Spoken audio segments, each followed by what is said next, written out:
Remember that part I said about all the enemies doing way too much damage? Well, these guys, they shoot for like a fourth of your health, and if you touch them, it is actually half of your health gone. It is ridiculous how much they do.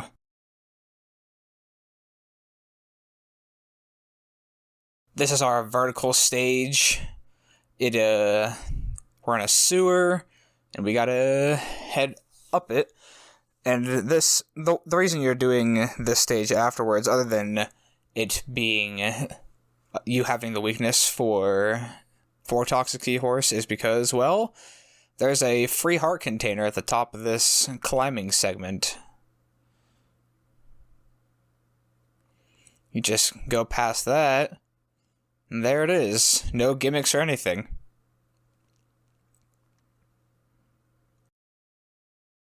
But we will be getting into the gimmick of this game. Not in this level, but in the next one.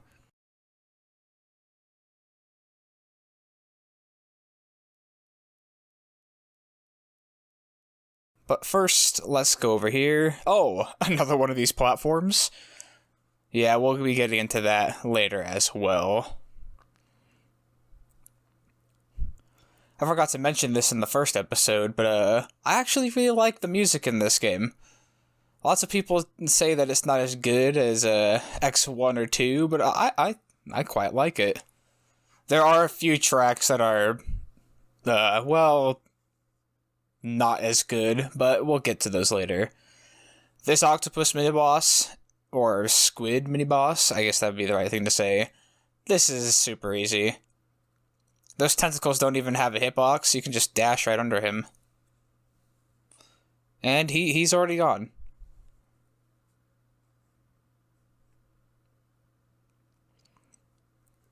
Gotta love waiting for those explosions every time. Also, the doors in this game, you couldn't do that in the first two games. I don't know what it is about the doors in this game, but they just act really different from the first two.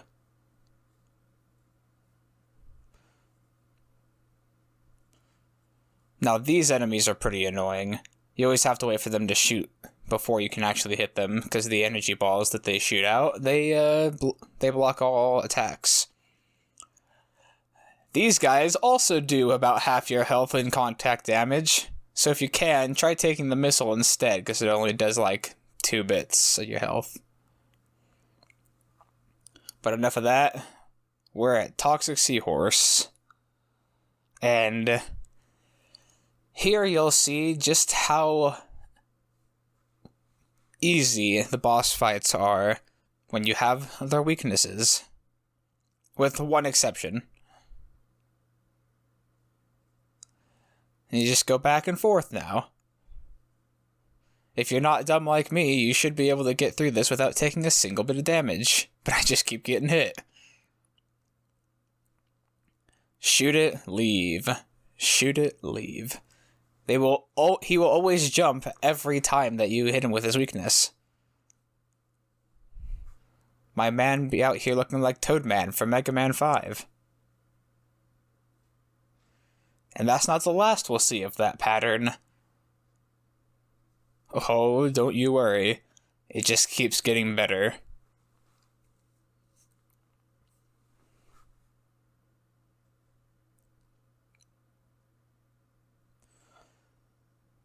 But on the topic of things that aren't better, this next weapon, I never used it except for during one boss fight. The Acid Burst. Only useful against Drill Rhino, because it's his weakness.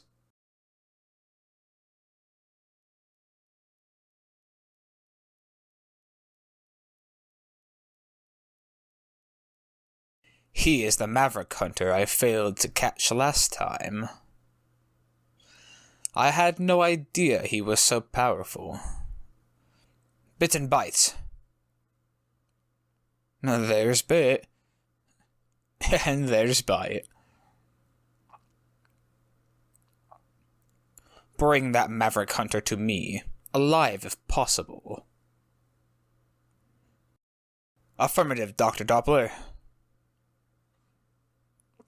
Yeah, they don't get much dialogue, and they're also our gimmick for this game. Mysterious Maverick. Alive, Dr. Doppler? You are so kind. Watch your mouth, or I'll put you back where I found you.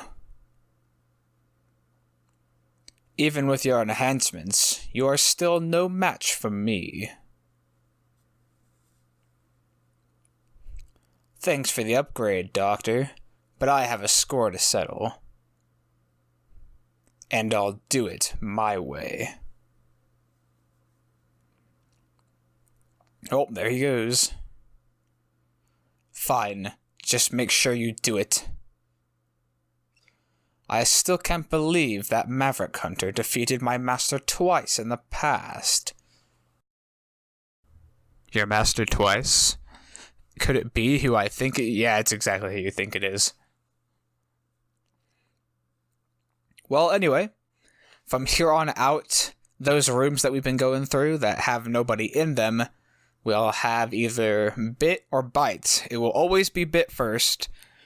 He will randomly appear in any of the stages ranging from your third Maverick up until your fifth Maverick. Fifth Maverick. And then Bite will show up afterwards, regardless if you've defeated Bit or not, in the last three. We will be coming back to this stage later, because there's a couple of upgrades that we can't get without a certain weapon, and the arm upgrade for the armor. Lots of spikes and these dumb rock guys that do way too much damage. Those little mud chutes, they will drag you down if you get caught in them. And there's another sub-tank. Really easy. Don't even need the leg piece for it. Let's see if Bit will show up here. Nope. Sometimes he does, sometimes he doesn't. Both Bit and Bite are pretty easy boss fights, but we'll get to that when we get to that. Bite is definitely the more difficult of the two.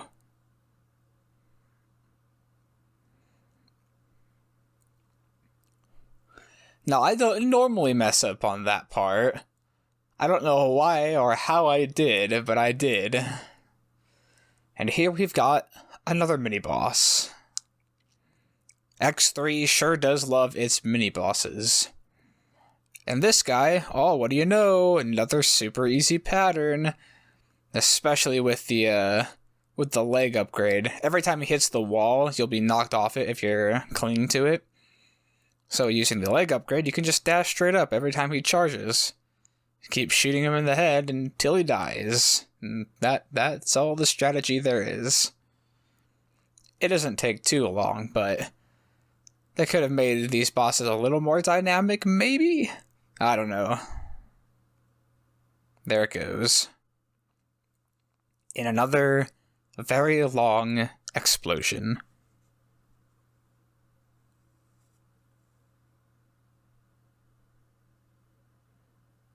And for some reason, every time I beat this boss, it always drops a small health pellet.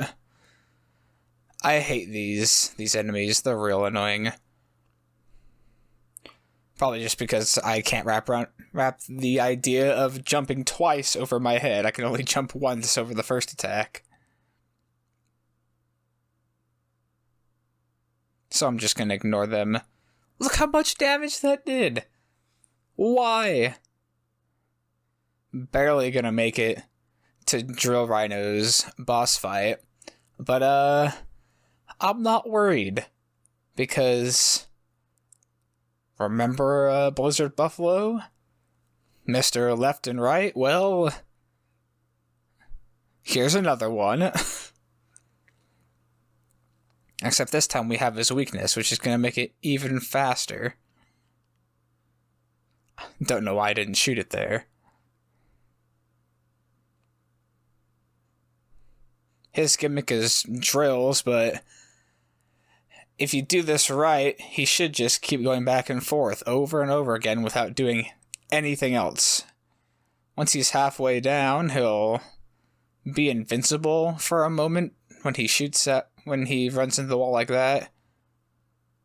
And I almost died there. That was actually, coming a little close there, but regardless, a very easy fight.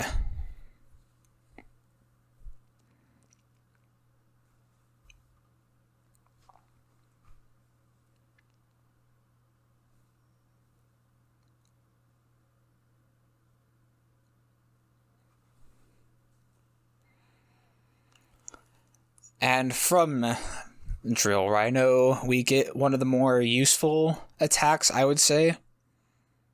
Not that I use it very much, but a lot of bosses seem to be weak to Tornado Fang.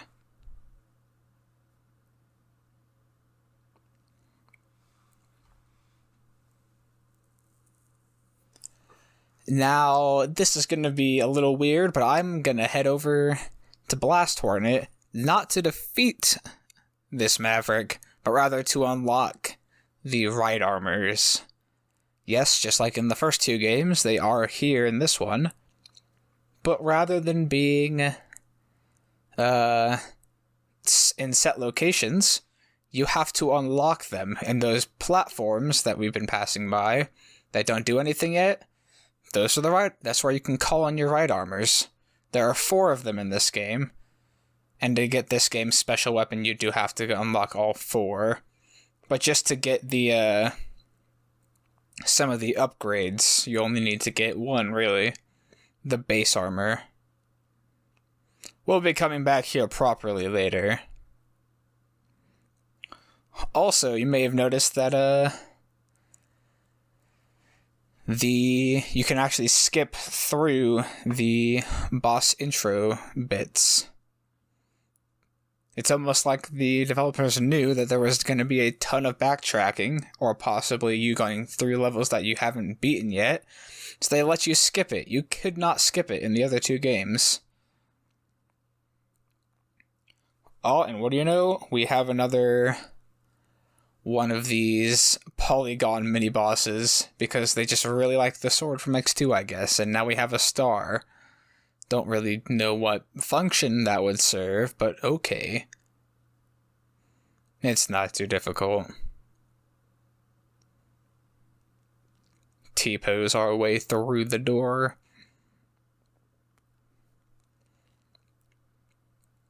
This is supposed to be like a weapons factory for Dr. Doppler. You can destroy these crates with just the Buster, but we came here after defeating Drill Rhino because we can't get through this without his weapon. Destroy this, drop down here, and there's our right armor. Gotta destroy this thing, and here it is. And now I would just exit level here, but I think I'm just gonna go done kill myself to leave. Make the mistake of dropping through again, but let's just skip past all this, because I'm just gonna die. Now that we're out of that, let's head back to Blizzard Buffalo's stage. Now to get this heart container here, you don't necessarily need the right armor. Just using Drill Rhino's weapon is fine, but this will be a fun place. This will be an easy enough place to give an example of the right armors. You can select whichever one you want from here, and you'll instantly be inside of it, like so. They now have a dedicated health bar, which is really nice, so you can actually tell how many hits they can take. But yeah, you destroy all these, and health container. But that's all for this part. Next time in Megaman X3, we will be taking on Volt Catfish. See you then.